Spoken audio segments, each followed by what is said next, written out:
Hey there. So right now we are going to cover, or today we're covering the Adoptees and Crime. This is going to be a trigger warning for SA and sex offenders, among other things. So please bear that in mind. We're going to start with the quote.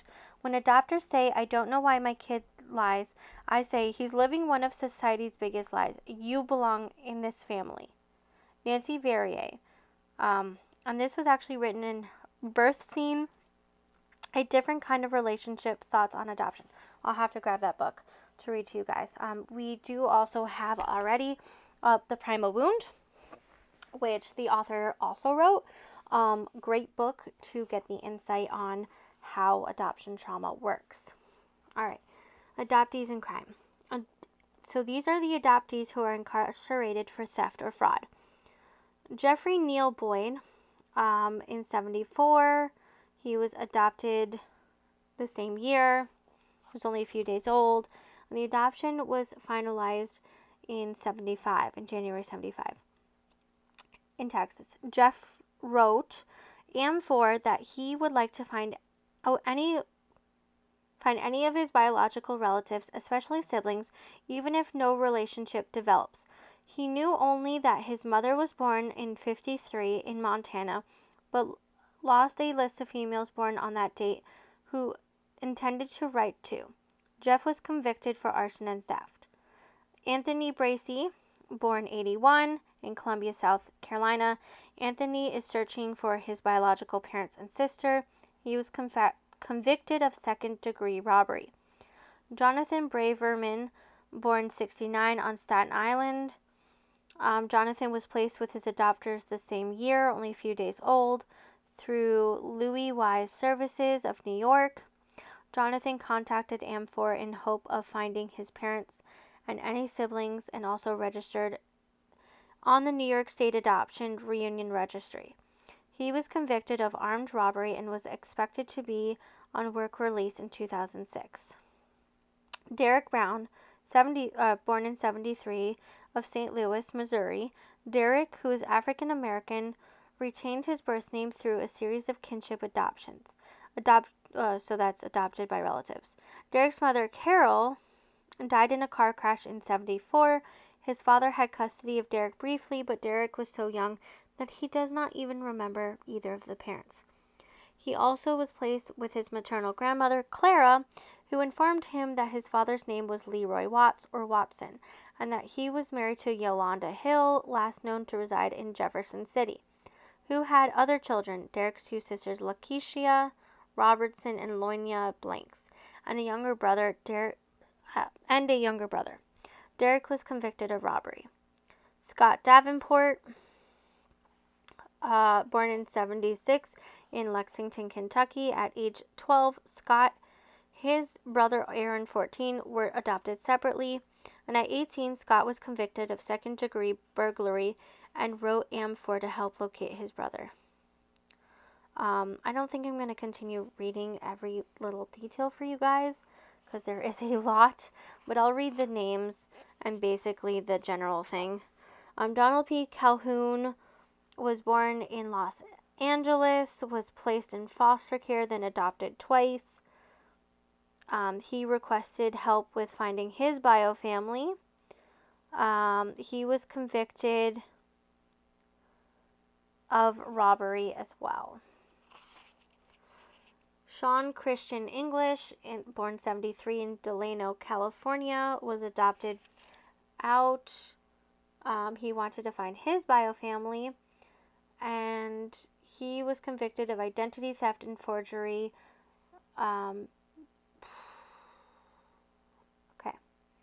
Michael Getty was serving sentence of life plus 17 years with possibility of parole. He was also searching for his family. There is a lot, but she quoted the whole letter that he sent. Ryan Kellich, born 1974, Thornton, Colorado. Ryan's parents were military.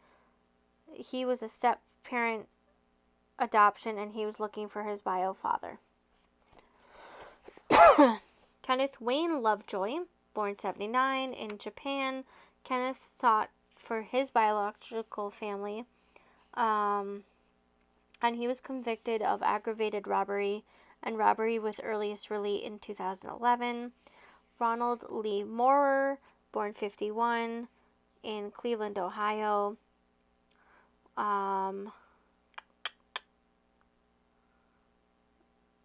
He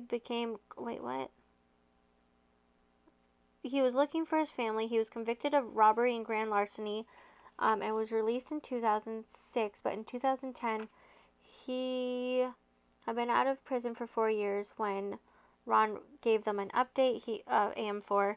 He became a credentialed in New York as an alcohol and substance abuse counselor, and he still had yet to find his family. Alfred Millinger, born in 1949, in Idaho or Georgia, he's not really sure which. I'm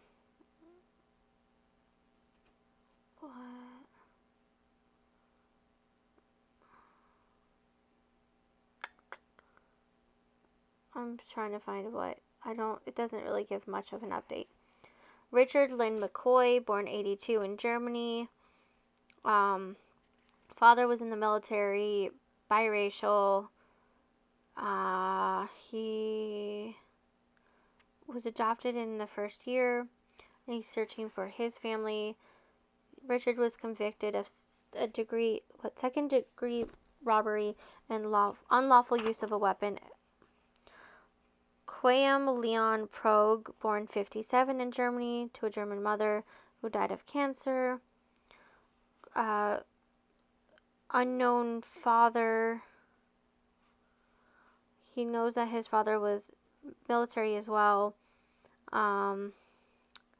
He was serving 25 years to life under California's 3 strikes law for driving a stolen rental car.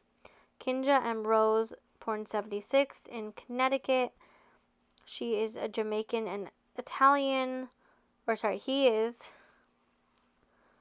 Let's see.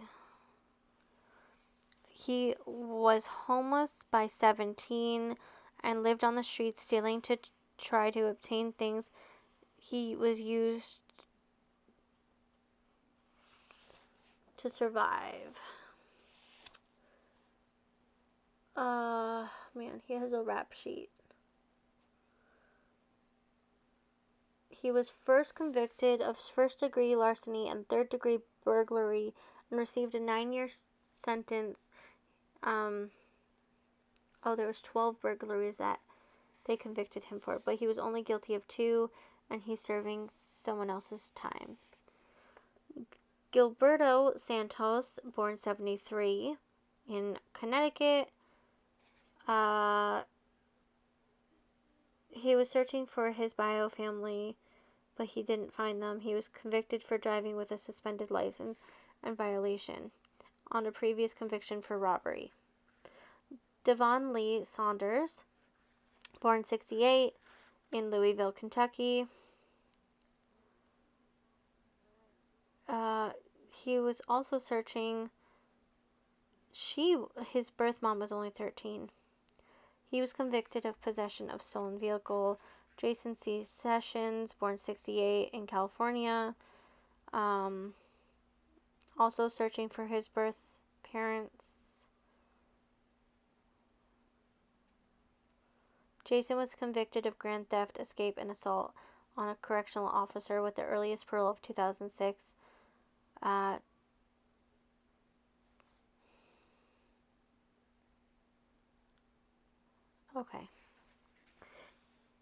Kevin Douglas Smith, born 63, in California, was serving a 31-year sentence with possibility of parole, 6 for robbery, 5 for gun enhancement, 20 for 4 5-year enhancements for robbing drug dealers when he was a kid.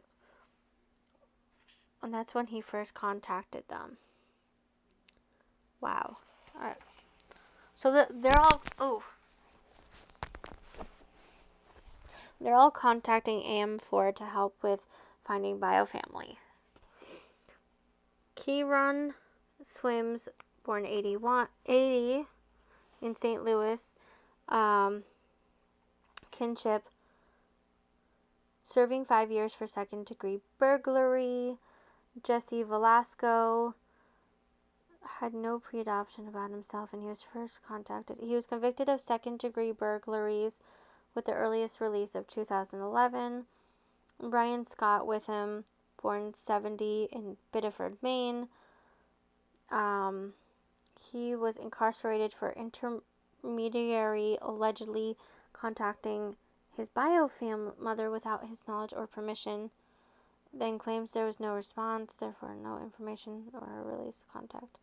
He was convicted of robbery with the earliest release date of 2012.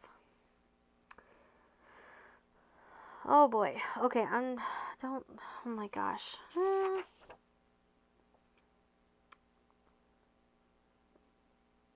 Okay.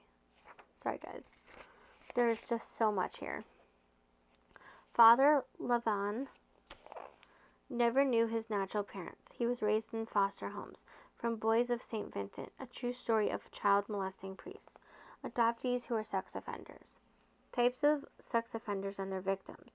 2/3 of all prisoners convicted of rape or sexual assault committed their crime against a child. And this is by the Bureau of Justice Executive Summary, Child Victimizers, Violent Offenders, and Their Victims. And this was written by Lawrence A. Greenfield, a statistician in March of 1996. Families of our parents' generation never openly spoke of sexual child abuse. Today, adults who were abused as children are speaking out. Of all crimes by sex offenders against children are most repulsive to society because children are small, innocent, and defenseless against an adult predator. Sex offenders, including child molesters, are perhaps the most misunderstood of all criminals.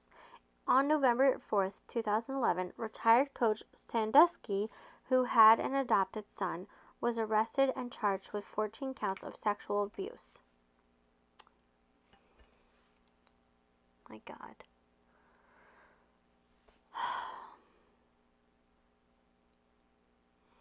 Charged with 40 counts of sexual abuse of disadvantaged young boys recruited through his Second Mile Foundation over a 15-year period. The alleged ongoing coverage by Penn State officials and others shocked the nation as more former child victims surfaced. Yet no one seemed shocked by the news report just a month before. Nearly 6,000 priests have been accused of molesting children in the United States since the 1950s, according to the U.S. Conference of Catholic Bishops. And this was a CNN report, Predators in Plain Sight, in 2011.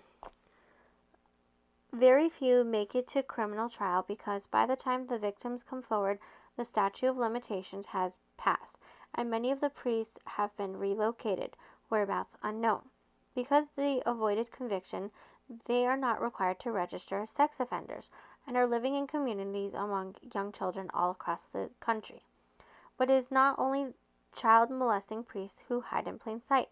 California has lost track of at least 33,000 or 44% of its 76,350 registered sex offenders. That was according to Megan's Law failing across the U.S. in the Desert Sun of 2003. Man, that's disgusting.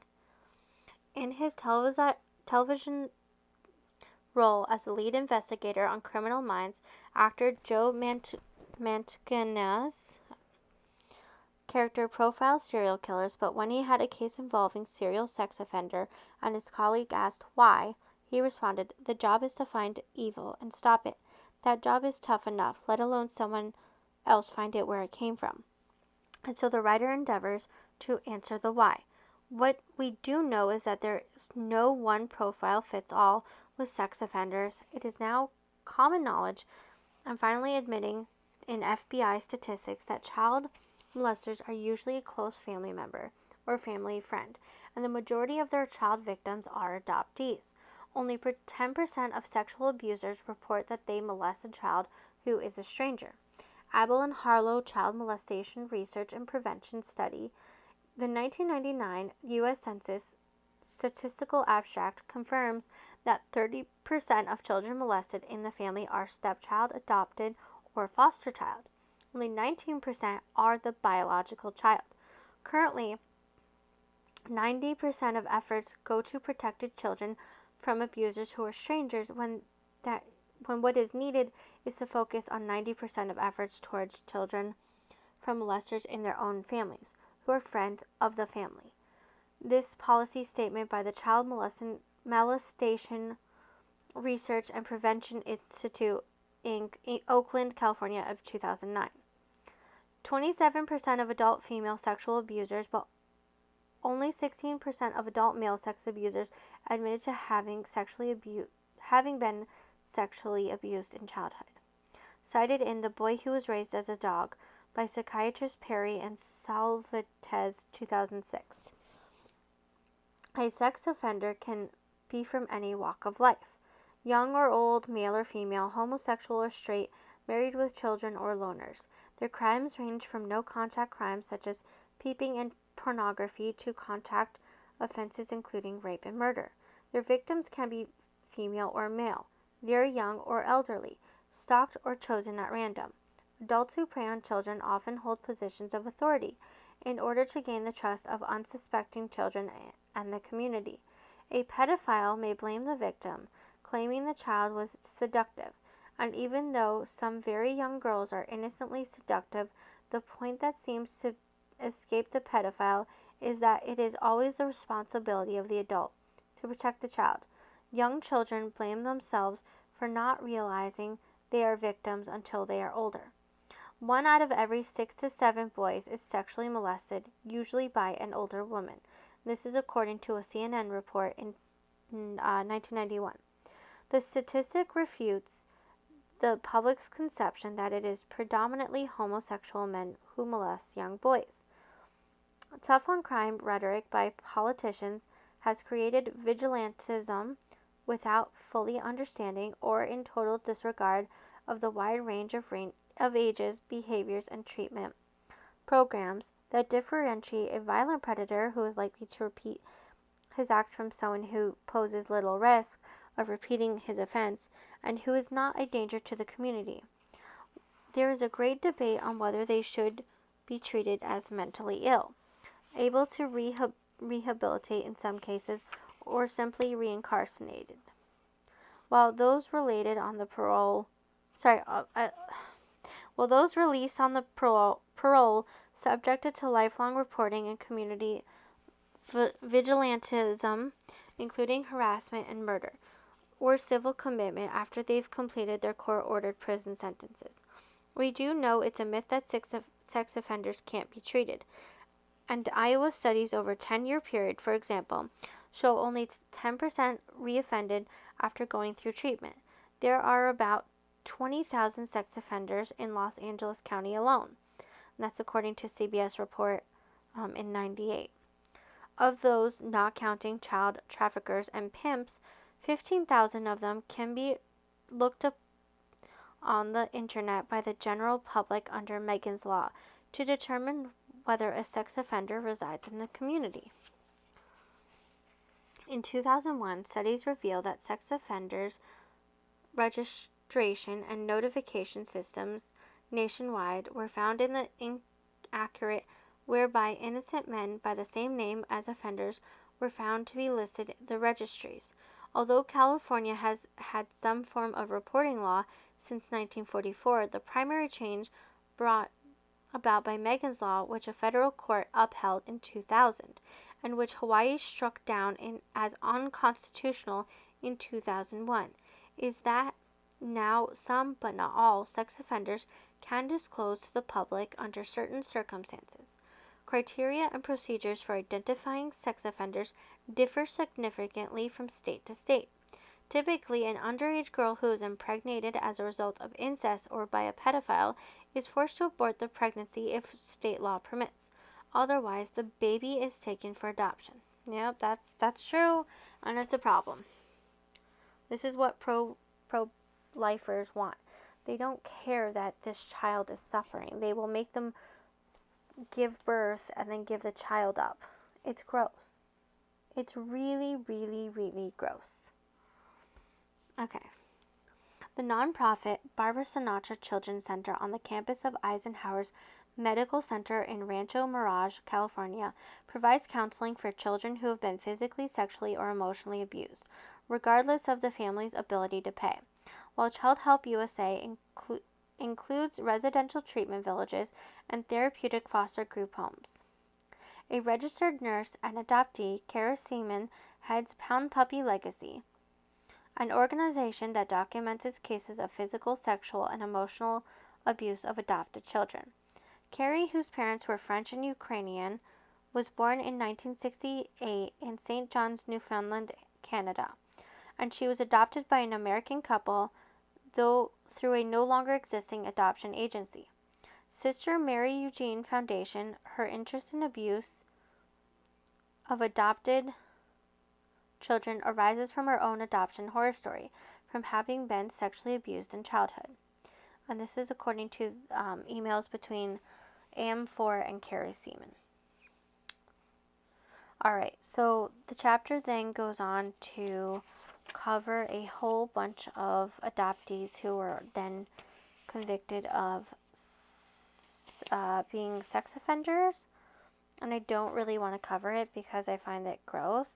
But I'm going to tell you a quick story. Well, I believe that often because as we know, adoptees are at a higher risk for abuse, especially sexual.